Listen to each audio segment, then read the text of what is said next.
LDC উত্তরণের যোগ্যতা অর্জন করলেও উত্তরণ পরবর্তী চ্যালেঞ্জ মোকাবেলায় এখনও প্রস্তুত নয় বাংলাদেশ। সেই সাথে মধ্যপ্রাচ্যে যুদ্ধের কারণে জ্বালানির দাম বৃদ্ধিসহ নানা কারণেই অর্থনীতি ক্ষতিগ্রস্ত হচ্ছে।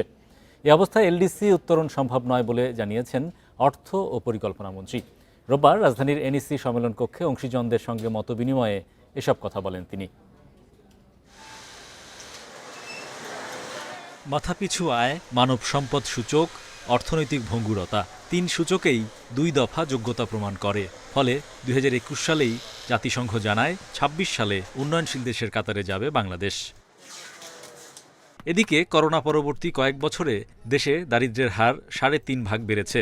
জিডিপি প্রবৃদ্ধি ৭ থেকে ৪% ঘরে নেমেছে, বিনিয়োগ কমায়, কর্মসংস্থানের সুযোগও কমেছে।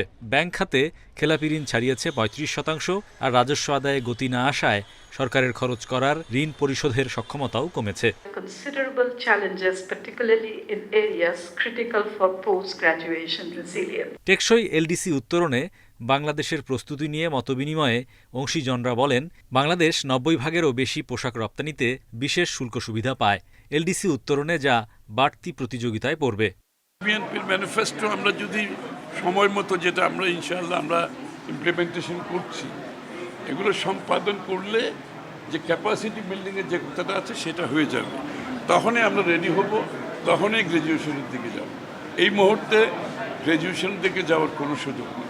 মন্ত্রী আরও বলেন, মধ্যপ্রাচ্য যুদ্ধের ফলে জ্বালানির দাম বৃদ্ধিসহ সরবরাহ ব্যবস্থা ক্ষতিগ্রস্ত হচ্ছে। শুধু জ্বালানি সংকটটা না, সমস্ত কমোডিটি, খাদ্যদ্রব্য, পণ্য সব কিছু প্রভাব পাবে। টোটাল সাপ্লাই চেইন ক্ষতিগ্রস্ত হচ্ছে এবং সব কিছুতে আগামী দিনে দ্রব্যমূল্য বাড়বে, এ ব্যাপারে কোনো সন্দেহ নেই। বৈশ্বিক ও অভ্যন্তরীণ অস্থিরতা বিবেচনায় নিয়ে জাতিসংঘ বাংলাদেশের এলডিসি উত্তরণের সময়সীমা ৩ বছর পেছাবে বলে আশা সরকারের। Meeting the criteria and readiness is not the same thing. Hari Saha, independent news, Dhaka.